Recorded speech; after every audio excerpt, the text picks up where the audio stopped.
pagbasa, salamat sa pag-aawit ng bawat isa na ito'y bibigay papuri at nag-sasambal dyan. Sa aming pagkapatuloy sa pagkikinig ng salita, handa mo po ang aming puso at isipan upang kami kaya-aya na Lord, susatan mo ang bawat puso namin kung meron man na hindrance ay Panginoon gusto namin na surrender ito sa iyo kung kami kaya-aya. Ngayon pinapanalangin sa pangalan ni Jesus. Amen. Okay. Magandang umaga sa bawat isa. Last Saturday, nandun ako sa time. Malakay.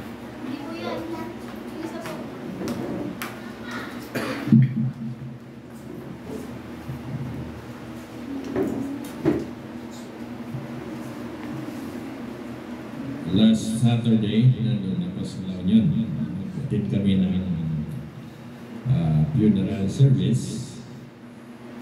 Libing yung mother-in-law ni Flor ay makabilang buhay na rin. I think 70 years old siya. Every time na pumupunta ako, nag-ibisita ako sa kanya at study kami. So, umabot na panahon na siya na-promote na. Kahapon, nandun kami sa Rines, sinitahan kami ni Sister Annabelle para makipagdalamhati sa isang namatay doon na ating kabarangay. Kaya daw ang living. So, pag may mga ganyan na privilege na pagkakataon na open ang kanilang tahanan para sila'y comfort, pag sila'y nagdadalamhati, pag may nagpasama sa inyo, sabihin niyo sa atin. Mas maganda yun ang opportunity. Kasi doon kayo nakakabahagi ng kanta na makakapag-comfort sa kanila. At doon tayo din nakakabahagi ng salita ng Panginoon na makapakinig sila. So, we are hoping na yung salita na kanilang napakinggan, ito'y magbigay punla sa kanilang mga puso. Kasi ang biyaya ng Diyos, palaging nandyan yun. Ano man ang situation, sa buhay ng mga tao, sa buhay natin, ang biyaya ng Diyos ay palaging nakabukas. So ngayon gusto kong ibahagi tungkol sa biyaya ng Diyos, kagandahan loob ng Diyos na sinulat ni Titus, sinulat ni Paul kay Titus upang maintindihan ito natin. Maintindihan ito ng mga tao noon, maintindihan ito ng mga tao sa buong daigdig na kung saan yung biyaya ng Diyos minsan hindi nabibigyan ng halaga. Minsan yung biyaya ng Diyos, ito'y taken for granted sa mga tao. Gusto kong i-remind tayo, pag sinabing the grace of God o kaya grace, sabi pa nga sa English, unmerited favor. Kaya walang hanggang pabor na binibigay ng Panginoon sa mga tao. Nang hindi pa tayo naligtas, nandiyan na yung biyaya ng Diyos. Nang maligtas tayo, nandiyan ang biyaya ng Diyos na dapat maintindihan natin. Kasi napakahalaga yun sa bawat mga tao. Sa mga hindi mananampalataya, sa mga mananampalataya, ang biyaya ng Diyos dapat ma-appreciate natin. Lalo tayo ng mga mananampalataya. So, si Apostol Pablo, naintindihan niyang lubusan ang biyaya ng Diyos nang ang Panginoon magpakita sa kanya, magpakilala sa kanya on the way to Damascus. Si Apostol Pablo nang puspos na makasalanan kasi pinipersecute niya yung mga mananampalataya noon, babae man o bata, gusto niyang hulihin. Nakadating siya sa Damascus, gusto niyang hulihin, gapusin, babalik sa Jerusalem. Dahil meron siyang pahintulot sa mga pari. Dahil akala niya, yung ginagawa niya, ito'y nagbibigay ng kalugod-lugod sa Panginoon. Pero yung pala, suwait. Kaya, ang Panginoon nagpakita sa kanya, sa magitan ng light, at siya'y natumba, nasubusog, nabulag. Sabi niya, sino ka, Panginoon? So dahil sa biyaya ng Diyos, nakilala niya ang Panginoon. Sabi nito sa binasa natin sa chapter 2 verse 11, sapagkat inahayag ng Diyos ang kanyang kagandahang loob na nagdulot ng kaligtasan sa mga tao. Nagdulot ng kaligtasan sa mga tao. So ito sa mga sagot kung bakit mahalaga ang kagandahan loob ng Diyos, yung biyaya ng Diyos. Dahil ito'y nagbigay kaligtasan sa mga tao. Kaya ang kagandahan loob ng Diyos, nandyan, umaapaw, hindi lang nakikita ng mga tao. Hindi lang na-appreciate ng mga makasalanang tao, dahil hindi nila naiintindihan. Paano nila maintindihan yon? Pag sila'y nakinig. Pag sila'y nagbasa ng salita ng Panginoon. Pag mayroong nagbahagi sa kanila, doon nila maintindihan ang biyaya ng Diyos. Anong magiging resulta sa kanila? Kaligtasan. Nanalangin ko ako na kayo'y kilala nyo na, alam nyo na kung ano ang kagandahan ng Diyos na nagbigay sa atin ng kaligtasan. Sabi pa nga sa Ephesians 2:89, dahil sa biyaya kayo'y naligtas sa magitan ng pananampalataya. Yung biyaya na yon, ginawa yan ng Diyos sa cross, namatay siya sa cross, para bayaran ang kasalanan ng mga tao. Yung biyaya na yung binuod niya, ginawa niya. Ang kailangan lang ng mga tao manampalataya, tanggapin yung biyaya ng Diyos para magdulot ng kaligtasan. Very clear na dahil sa biyaya ng Diyos tayo naligtas sa magitan ng ating pananampalataya. Yan sana maunawaan ng mga tao tungkol sa biyaya ng Diyos.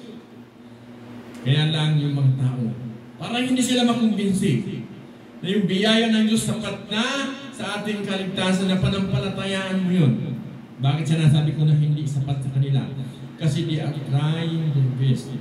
Nadagdagan niya ng kanilang effort. Nadagdagan niya ng kanilang mga gawa. Nadagdagan niya ng kanilang relihiyon. Nadagdagan niya kung ano pa man niya na naisip na idagdag.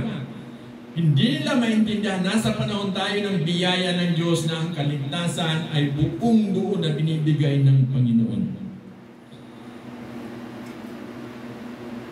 Yan sana ang panalangin natin. Yan ang panalangin natin na maintindihan ng mga tao. Kahapon, nagdabatang kami sa binisya namin, pinamay ko kausap namin ng naikli yung kanyang asawa. Sabi niya, siya daw ay handog.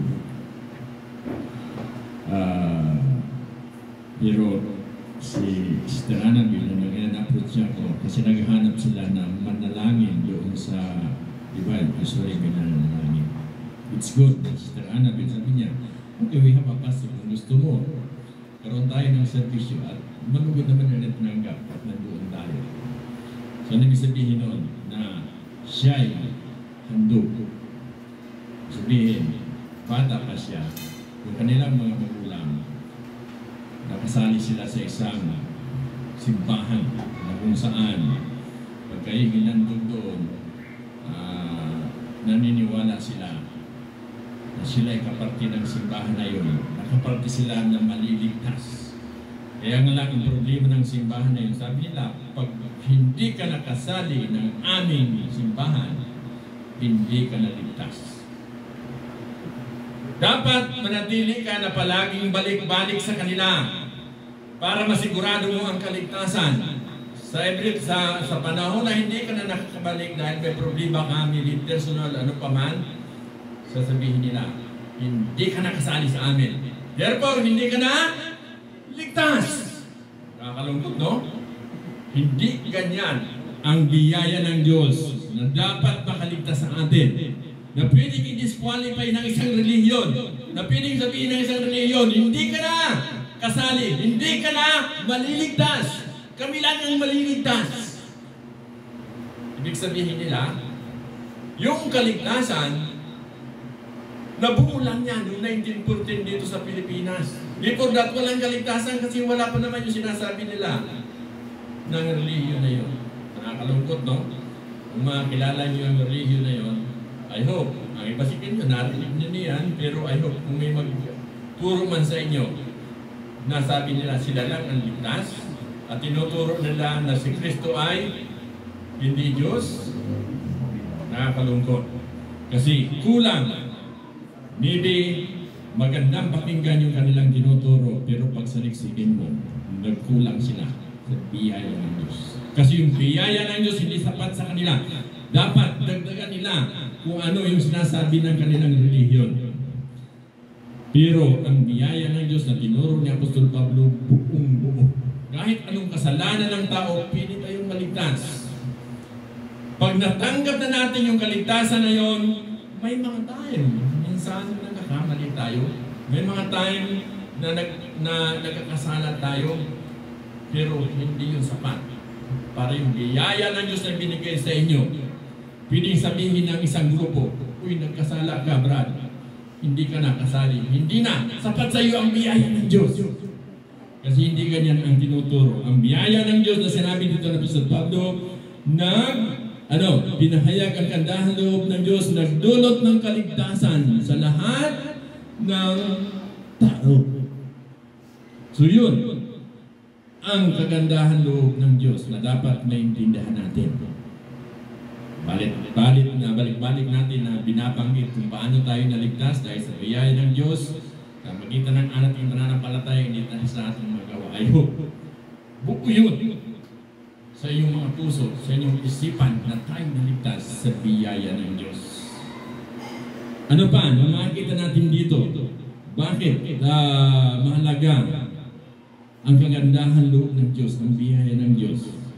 Pangalawa na makita natin dito, maliban sa ito'y nagligtas sa atin, ito ang siyang umaakay sa atin upang talikdan ang likong pamumuhay. Sapagkat ito ang siyang umaakay sa atin upang talikdan ang likong pamumuhay. Napakaganda na dapat maintindihan natin kung anong biyaya ng Diyos. Maliban sa likong pamumuhay, damdamin, makalaman. So pag alam mo kung ano ang biyaya ng Diyos, naligtas ka na dahil sa biyaya ng Diyos, kung ano ang mga likong pamumuhay, dapat nakikita mo na yon. Dapat hindi ka na natutuwa kung gumagawa ka noon na alam mo na liko na yon. Dapat hindi ka na natutuwa. Dapat nalulungkot ka na. Dapat na-realize na, ay Lord, sorry. Dapat bumabalik ka sa Panginoon. Dahil ang biyaya ng Diyos, tatanggapin ka pa rin. Dahil ang kagandahan loob ng Diyos ay walang hanggan. Na kahit minsan nagpapasaway tayo, minsan nakakaisip tayo ng masama, minsan nakagawa tayo na dapat hindi gawin, pero pag ikaw, tinanggap mo yun sa harapan ng Panginoon, ang Panginoon. Nandyan siya. Nandyan ang biyaya ng Diyos. Sasakluluhin ka. Sabi nga, gaano mang kalaki ang ating pagkamali, ang biyaya ng Diyos. Sapat, sobrang-sobra na dapat maintindihan natin. Siya ang tuturo sa atin na tumalikod sa maling pamuhay, damdaming makalaman. Kaya makapamuhay tayo ngayon ng maayos, matuwid, at karapat-dapat sa Diyos. So dahil sa biyaya ng Diyos, may dahilan kung bakit hindi pala na mamuhay tayo ng matuwid, ng karapat-dapat sa Diyos. Maayos, matuwid, at karapat-dapat sa Diyos. Kung ang ating lang sarili ang babasihan natin sa ating paggawa ng patuloy na kabutihan, kulang yun. Dahil mahina ang tao. Makasalanan tayo, pero dahil sa biyaya ng Diyos, yun ang gagawin sa atin, na mamuhay tayo ng matuwid. Okay? Tapat. karapat-dapat sa Diyos. So palagi tayong magdidepende sa biyaya ng Diyos. Anong palatayaan natin yun? Pag sinabi mo, kaya ko to, malakas ako, marami akong alam, baka ma-realize mo na kulang yan. Baka tuwang-tuwa ang kaaway. Sige nga, baka may susubukin ka. At doon mo ma-realize na hindi mo pala kaya na lumaban na mag-isa. Hindi mo pala kaya ng iyong sarili dahil kailangan mo ang biyaya ng Diyos. Kailangan mo ang tulong ng iyong kapatid. Kailangan mo na mag-isangpa. Kailangan mo yung salita ng Panginoon. Maraming mga tao ngayon na dati active, dati nakikinig dahil sa hatak ng mundo, dahil siguro binigyan siya ng Panginoon ng kaunting talino, hindi niya na-realize, hindi niya na-appreciate, hindi niya inunawa yung biyaya ng Diyos. Nakapakinig siya ng mga turo sa labas, ng mga philosophical na tinuturo sa colleges, maraming mga philosophy subject, na pag ang biyaya ng Diyos, sinintabi mo yung pilosopiyang yan ng mundo, pag yun ang nakapasok sa inyong sistema, malamang kakainin ka ng sistema. Malamang isa yan sa mga magsasabi sa iyo, magtatanong, totoo ba na may Diyos? Totoo ba na may langit? Totoo ba ang Biblia? Yan ang magiging resulta. Anong magiging resulta? Pag hindi ka bumalik sa biyaya ng Diyos, patuloy ka na maging hindi malungkot. Pero pag kayo ay tunay na mananampalataya, ang biyaya ng Diyos ang patuloy na magtuturo sa iyo, ang patuloy na magsasabi sa iyo, anak, bumalik ka sa akin. So, napakaganda yung biyaya ng Diyos. Ito'y nagbibigay ng gabay upang makapamuhay tayo ng maayos. So, maliban sa umaakay, maliban sa nagdudulot ng kaligtasan, umaakay tayo umaakay sa atin na talikdan ang maling pamumuhay, ito'y nagbibigay ng gabay upang makapamuhay tayo ng maayos, matuwid, at karapat-dapat. So dapat bigyan natin ng halaga ang biyaya ng Diyos. Dito sa sinulat ni Apostol Pablo,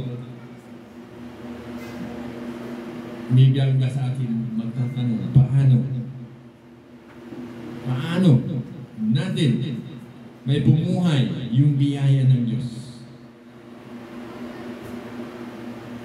Kung ating umpisahan ang pagbasa sa chapter 2, meron dyan mga payo sa atin. Una, sa matatandang lalaki. Pangalawa, sa matatandang babae. Then, sa kabataang babae at kabataang lalaki. Sa chapter 2, sabi dito ng Apostol Pablo, ikaw naman, ang ituro mo'y yung wastong aral. Sabihin mo sa matatandang lalaki na sila'y maging mahinahon, marangal,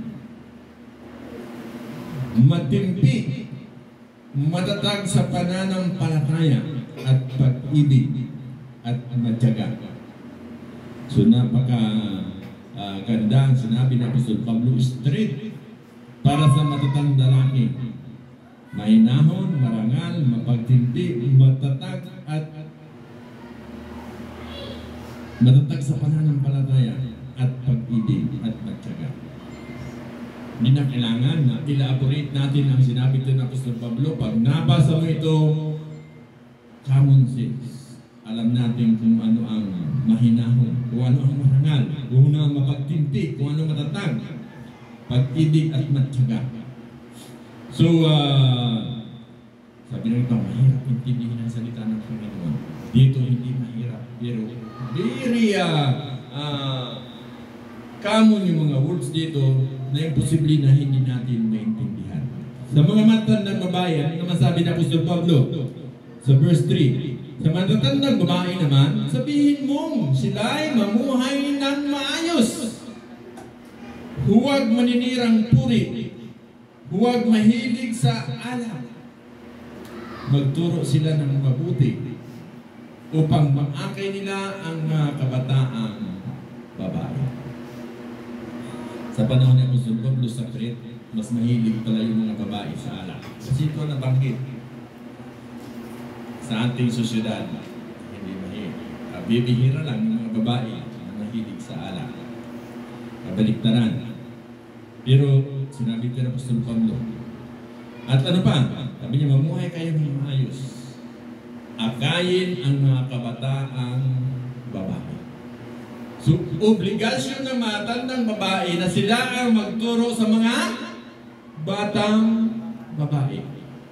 Kaya dapat ang unang nagiging halimbawa sa mga anak natin, sa mga batang babae sa church, sa bahay natin. So, bilang matandang babae, tayo dapat ang kanilang tinitingala. Pag maganda yung ating pagtuturo sa kanila, yung mga batang babae, talaga yung respeto sa inyo, nandyan yun. Okay? Hindi lang sa matanda kayo dahil sa natuto sila. Dahil sa natuto sila na kayo ang nagturo ng mga magandang gawain. Namumuhay tayo ng maayos. Sa mga kabataang babae naman, ano sabi ng Apostol Pablo? Upang maangkay ang mga kabataang babae na magmahal sa sariling asawa, mga anak. Ang mga babaeng ito ay kailangan din nilang turuan maging mahinahon, malinis. Malinis ang isipan, masipag, mabait, masunurin sa kanilang asawa upang walang masabi laban sa salita ng Panginoon. Mas marami yung dilin na dapat i-remind sa mga kabataang babae. Magmahal sa asawa, magmahal sa mga anak, mahinahon, malinis ang isipan, masipag, mabait at masunurin. Nandun na yung katangian. Pag ang biyaya ng Diyos na iintindahan mo, hindi kayo mahirapan na gampanan nito. Pero, pag wala ang biyaya ng Diyos, kahirap. Sundan yung mga bilin nito na Apostol Pablo. Pag sarili mo lang, umibig yung iyong filosofiya, umibig yung iyong napag-aralan, mahirap. Mahirap. Okay? Mahirap maging mahinahon. Mahirap maging malinis ang isipan. Yung masipag, mas madali. Maging mabait, mas madali. At iba pang mga katangian. Okay? Sabi niya, bakit sinabi niya ito? Upang walang masabi laban sa salita ng Diyos. So yun ang reminders ng Panginoon sa mga kabataang babae. Sa mga kabataang lalaki, mayroon din bilin dito sa Apostol Pablo. Pagbilinan mo ang mga kabataang lalaki na sila ay magpigil sa sarili sa lahat ng paraan. Magpakita ka ng magandang halimbawa, maging tapat sa inyong pagtuturo at huwag itong ariing biro. Wastong pangungusap at lagi mong gamitin upang hindi mapintasan nino man ang sinasabi mo. Sa gayon, mapapahiya ang mga kalaban sapagkat wala silang maipaparatang sa atin. So ito ang bilin ni Apostol Pablo.